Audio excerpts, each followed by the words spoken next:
Bonjour tout le monde!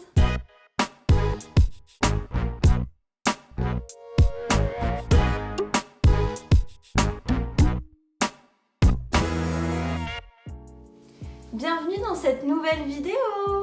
Aujourd'hui, je suis contente de vous retrouver pour une vidéo face cam. Alors cette fois-ci, on va aborder un sujet qui en intéresse pas mal. Il s'agit de savoir lire et décrypter un étiquetage alimentaire. Donc, comme vous le savez, sur tous nos produits alimentaires, et notamment ceux qui sont industriels, donc transformés, on va retrouver ce qu'on appelle un étiquetage alimentaire. Donc il s'agit des valeurs nutritionnelles, des ingrédients, mais aussi les conseils d'utilisation, de conservation, le Nutri-Score et d'autres informations sur le produit. Donc cet étiquetage alimentaire a pour objectif de nous informer sur ce produit. Le souci, c'est qu'au niveau des valeurs nutritionnelles et des ingrédients, lorsqu'on n'a pas de connaissances en nutrition, on a souvent beaucoup de mal à décrypter toutes ces informations. Et oui, et c'est tout simplement parce que ce sont des termes un peu compliqués qu'on ne peut pas comprendre si on n'a pas fait d'études dans le domaine de la nutrition. À moins d'être passionné par ce domaine et de vous renseigner sur internet, sur YouTube et dans des livres, sinon une personne lambda aura des difficultés. C'est pourquoi aujourd'hui je fais cette vidéo pour vous montrer comment lire le plus facilement possible un étiquetage alimentaire. Vous allez voir, je vais vous expliquer les bases de façon à pouvoir vous débrouiller seul lorsque vous êtes en train de faire vos courses dans votre magasin et que vous avez envie de choisir le produit le plus intéressant sur le plan nutritionnel. J'espère que cette vidéo vous intéressera et vous plaira. Donc sans plus tarder, on va tout de suite commencer. Donc dans un premier temps, ce qu'on va commencer à regarder sur l'emballage d'un produit, c'est tout simplement la liste des ingrédients. Donc sur chaque emballage, vous avez une liste d'ingrédients classée par ordre d'importance dans le produit, c'est-à-dire que le premier ingrédient qui va être stipulé dans la liste des ingrédients sera l'ingrédient le plus présent dans ce produit. Donc déjà, on va regarder à quoi ressemble la liste des ingrédients. Si vous voyez une longue liste d'ingrédients, alors en général ce n'est pas bon signe. Effectivement, s'il y a autant d'ingrédients pour composer un produit, c'est que dans 95% des cas, il va y avoir beaucoup d'ingrédients chimiques. C'est-à-dire que votre produit sera très transformé. Et dans l'optique d'avoir une alimentation saine, on va plutôt éviter tout ce qui est produits industriels ou alors le moins industrialisé possible. Donc voilà, si cette liste est trop importante, dans ce cas, vous pouvez tout de suite éliminer ce produit. Ensuite, on va lire plus précisément les ingrédients. Donc on regarde le premier ingrédient, comme je vous l'ai dit, ce sera celui qui sera le plus présent dans ce produit.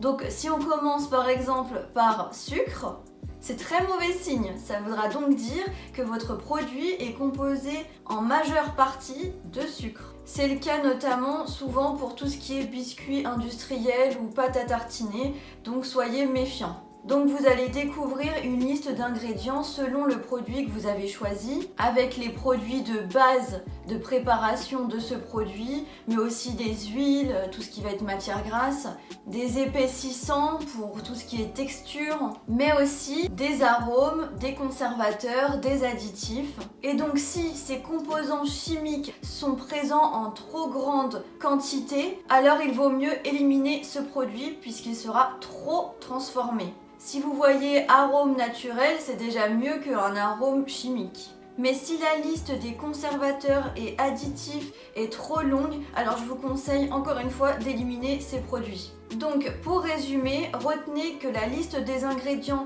doit être assez succincte et doit contenir le moins de conservateurs et d'additifs possible.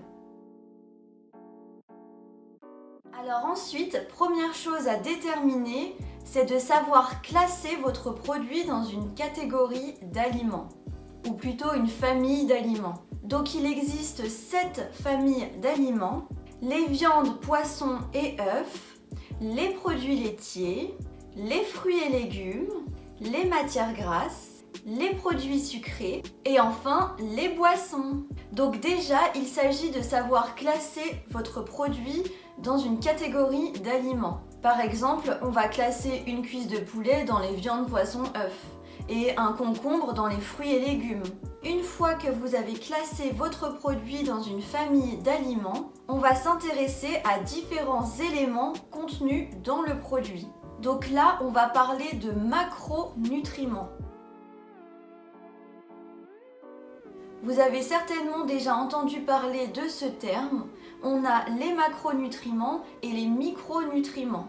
La différence entre les deux, c'est tout simplement que les macronutriments contiennent des calories, tandis que les micronutriments n'en contiennent pas. Pour vous résumer, les macronutriments sont au nombre de 3. On a les protéines, les glucides et les lipides. Tandis que les micronutriments, ce sont les vitamines, les fibres, les oligo-éléments et les minéraux. Donc, ceux qui contiennent les calories, ce sont les protéines, les glucides et les lipides. Pour vous donner un ordre d'idée, 1 g de glucides est égal à 4 calories. C'est pareil pour les protéines, 1 g de protéines est égal à 4 calories. Mais par contre, pour les lipides, c'est différent. 1 g de lipides est égal à 9 calories. Donc vous voyez, c'est beaucoup plus calorique. Mais je pense que vous vous en doutiez. De l'huile d'olive, c'est beaucoup plus calorique qu'une cuisse de poulet. Donc, qu'est-ce que les protéines, les glucides et les lipides? Donc, les lipides, c'est le plus simple, ce sont tout simplement les matières grasses. Donc, tout ce qui contient des matières grasses contiendra des lipides. Ensuite, pour les glucides, c'est ce qu'on appelle des sucres. Il y en a 2 types. Les sucres complexes et les sucres simples. Pour que ce soit plus simple à comprendre pour vous, les sucres complexes, c'est ce qu'on appelait autrefois les sucres lents et les sucres simples, c'est ce qu'on appelait les sucres rapides. Donc les sucres lents, vous les trouvez dans les pâtes, le riz et tout ce qui va être féculent et céréales de manière générale. Et tout ce qui est sucre rapide, donc sucre simple, vous les trouvez dans tout ce qui a le goût sucré, c'est-à-dire les produits sucrés. Le sucre, le miel, la confiture, les fruits, la compote. Et dans tout ce qui va être pâtisserie, confiserie, bonbons, etc., boissons sucrées, soda, alcool, etc. Et enfin, les protéines. On les trouve dans les viandes, les poissons et les œufs, mais aussi dans les produits laitiers, dans les légumineuses, dans le soja et tous ses dérivés, et dans les fruits à coque. On trouve aussi des protéines dans les céréales. Quand je parle de céréales, bien sûr, je ne parle pas des céréales du petit déjeuner, mais bien des céréales en termes de féculents, comme le quinoa, les flocons d'avoine, etc. Non, non, non, non, non, arrête. Momo, c'est bon. Tais-toi, tais-toi. Chut, tout va bien.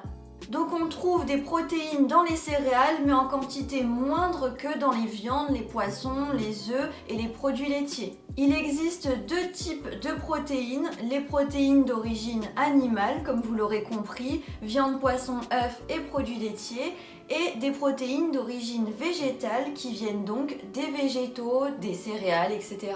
Il faut savoir une chose, c'est que les protéines d'origine animale sont mieux assimilées et absorbées que les protéines d'origine végétale. Donc c'est plus intéressant de consommer des protéines d'origine animale. Voilà pour le petit point sur protéines, glucides et lipides. Vous comprenez mieux maintenant ce que c'est. Maintenant que le petit point sur les macronutriments et micronutriments est éclairci, on va pouvoir passer à la suite. Donc une fois que vous avez classé votre produit dans une famille d'aliments, il va falloir définir quels macronutriments il contient. Donc est-ce qu'il contient des protéines, des lipides ou des glucides? Ou les 3. Et en fonction de ce qu'il est censé contenir, on va décrypter le tableau de valeurs nutritionnelles. Vous l'avez sûrement déjà observé, mais c'est un tableau qui contient plusieurs lignes et plusieurs colonnes. Et ces valeurs nutritionnelles se définissent par rapport à 100 grammes de produits. Donc on se base sur 100 grammes de produits pour définir combien de glucides, combien de protéines, de fibres, etc. contient le produit. Donc c'est seulement pour 100 grammes de produits. Faites-y attention parce que souvent, dans le paquet, il y a plus ou moins 100 grammes de produits. Et parfois, vous avez aussi les quantités pour une portion.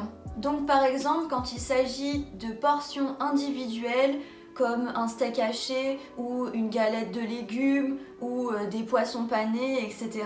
On va vous dire pour tant de grammes, ce qui correspond à, je sais pas, une madeleine, une galette de légumes, en tout cas une portion de ce produit. Donc, première ligne du tableau de valeurs nutritionnelles, ça va concerner l'énergie.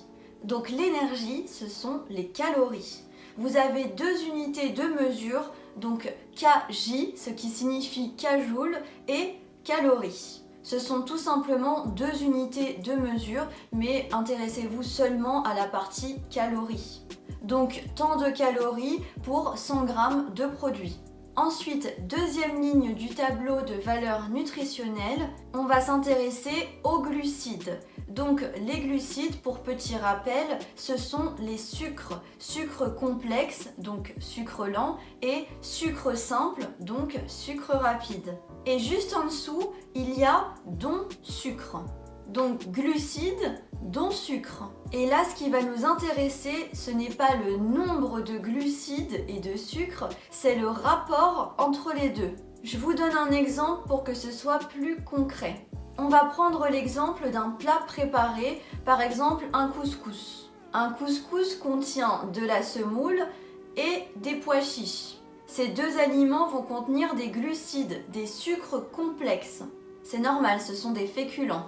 Donc, je vous dis n'importe quoi, vous allez avoir 50 g de glucides pour 100 g de produit. D'accord, ensuite on va regarder la ligne don sucre. S'il y a écrit 25 g alors que c'est 50 g de glucides, ça signifie qu'il y a 25 g de sucre parmi les 50 g de glucides, donc sucre complexe et sucre simple.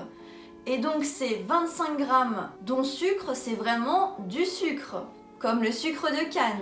Et 25 g de sucre pour 50 g de glucides, c'est la moitié, donc c'est énorme. Dans un couscous, vous n'êtes pas censé avoir de sucre. Donc là, on peut tout de suite éliminer ce couscous. Donc ce qui nous intéresse, c'est vraiment le rapport entre don sucre et le nombre de glucides. C'est tout à fait normal qu'il y ait par exemple 50 g de glucides puisque le produit contient de la semoule et des pois chiches. Mais en revanche, c'est pas normal qu'il y ait 25 g de sucre pour 50 g de glucides, que ça représente la moitié.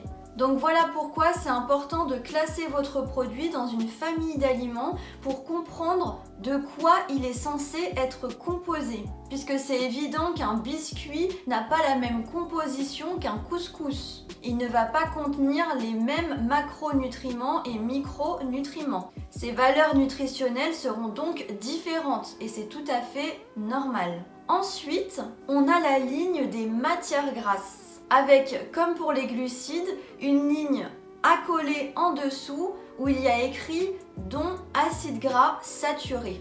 Alors les acides gras saturés, ça fait souvent débat. Depuis des années, on les diabolise, alors que pourtant, on en a besoin pour être en bonne santé. La seule différence, c'est que ces acides gras saturés doivent être consommés en moindre quantité que les autres acides gras. Pour que vous compreniez un peu mieux, les acides gras sont des composants des lipides, comme le cholestérol, l'oméga 3, l'oméga 6, l'oméga 9 et j'en passe. On a différents types d'acides gras, donc les acides gras saturés, les acides gras monoinsaturés et les acides gras polyinsaturés. La différence, ce sont leurs compositions moléculaires. Donc je ne vais pas partir dans les détails puisque ça ne sert à rien pour cette vidéo, mais c'est simplement pour vous expliquer ce que c'est. Donc on a matières grasses, dont acides gras saturés, puisqu'ils sont à limiter dans leur consommation au quotidien. Du coup, même chose que pour les glucides, on va s'intéresser au rapport entre les acides gras saturés et les matières grasses dans leur globalité. Comme je viens de vous le dire, il en existe plein de sortes, puisque dans un même produit, vous pouvez retrouver plusieurs sources de matières grasses. Par exemple, elles vont provenir d'oléagineux comme les amandes, les cacahuètes, etc. Ou avec du beurre, ou avec de l'huile, ou encore certaines viandes qui sont riches en matières grasses, ou certains poissons, etc., etc. Donc même chose que pour les glucides, vous allez regarder la quantité d'acides gras par rapport aux matières grasses dans leur globalité. Donc si le nombre d'acides gras saturés est beaucoup trop important par rapport aux matières grasses, dans ce cas, encore une fois, vous éliminez. Ensuite, on a la ligne des protéines. Alors là, c'est très simple. Plus le nombre de grammes de protéines est élevé, et mieux c'est. Notre alimentation de nos jours est assez dépourvue en protéines, hormis ceux qui consomment beaucoup de viande, mais c'est pas forcément bon pour la santé. Donc plus le produit sera riche en protéines et mieux ce sera. Donc comme je vous l'ai expliqué précédemment, les viandes, poissons et œufs ainsi que les produits laitiers et les légumineuses sont les aliments les plus riches en protéines. Ensuite, on va trouver la ligne des fibres. On retrouve notamment les fibres dans les fruits et légumes, ainsi que les céréales plutôt complètes. Du coup, c'est tout à fait normal de trouver moins de fibres dans un paquet de jambon que pour un plat qui contient, je sais pas, des courgettes, des brocolis ou alors des fruits, n'importe lesquels. Tout comme les protéines, ce qu'on va regarder, c'est la quantité de fibres. Donc plus la quantité de fibres est élevée, et mieux ce sera. Mais c'est tout à fait normal que dans une glace, par exemple, vous ne pouviez pas retrouver autant de fibres que pour des pâtes complètes. Ce sont tout simplement leur composition qui est différente, et ça, on ne pourra rien y faire. Ils ne contiennent pas les mêmes composants. Mais si vous comparez différents paquets de pâtes complètes, dans ce cas, choisissez celui qui sera le plus élevé en fibres. Et dernière ligne, on va s'intéresser au sel contenu dans le produit. Alors là, c'est tout comme le sucre. Les industriels adorent rajouter du sucre et du sel tout simplement pour rehausser le goût et, il faut pas se mentir, rendre la chose un peu plus addictive. En général, quand c'est sucré, on a envie d'en remanger. Et pareil pour le sel. Sauf qu'une consommation trop élevée en sucre et en sel n'est pas bon pour notre santé. Il faut donc faire super attention. Donc pour ça, il faut veiller à ne pas consommer trop de sel. Du coup, dans votre produit, s'il contient trop de sel, alors encore une fois, vous pouvez éliminer. Pour vous donner un point de repère, on va choisir 1 g de sel maximum. C'est-à-dire que si votre produit dépasse les 1 g de sel pour 100 g toujours, dans ce cas, c'est qu'il est vraiment riche en sel. Après, bien sûr, il ne faut pas être trop psychorigide. Vous pouvez consommer de tout, mais dans la majeure partie de votre alimentation, il faut éviter que tous vos produits contiennent plus de 1 g de sel pour 100 g de produit. Évidemment, comme pour les autres lignes du tableau nutritionnel, ce que je vous ai expliqué par rapport aux différents aliments vaut aussi pour le sel. Par exemple, de la charcuterie ou du fromage, c'est très riche en sel et c'est tout à fait logique et normal. Tandis qu'un paquet surgelé de légumes cuisinés, par exemple, n'est pas censé contenir 2 g de sel pour 100 g. Ce sont juste des légumes, logiquement, il n'y a pas beaucoup de sel dans ce produit. Donc si ça dépasse 1 g de sel pour 100 g, vaut mieux éviter. En revanche, pour la charcuterie, c'est tout à fait normal, donc ne vous inquiétez pas. Après, si vous pouvez choisir la charcuterie la moins riche en sel, c'est mieux pour votre santé. Donc voilà concernant le tableau de valeurs nutritionnelles. Vous aurez donc compris que pour les glucides et les matières grasses, ce qu'il faut regarder, c'est le rapport entre les acides gras saturés et les matières grasses et entre le don sucre et le nombre de glucides. Et on va regarder ça selon le produit concerné. Encore une fois, un paquet de biscuits, ça n'a rien à voir avec une soupe de légumes ou encore un yaourt. Et également, prêtez attention au nombre de protéines et de fibres contenues dans le produit, puisque plus ils sont élevés, et mieux ce sera. Et à l'inverse, faites attention au nombre de grammes de sel contenu dans le produit, puisque pour le coup, ce ne sera pas bon pour la santé. Voilà, j'espère que mes explications ont été claires. Je vous avoue que c'est un peu compliqué à expliquer et à résumer simplement. Donc si vous avez des questions, n'hésitez pas à me les poser en commentaire et je vous répondrai directement. Sachez que ça n'aura aucun impact négatif sur votre santé si vous consommez peu d'aliments industriels. Que ce soit des biscuits, des plats préparés, des sandwichs ou des soupes, des purées ou des boîtes de conserve. Franchement, déculpabilisez-vous là-dessus parce qu'il n'y a aucun souci.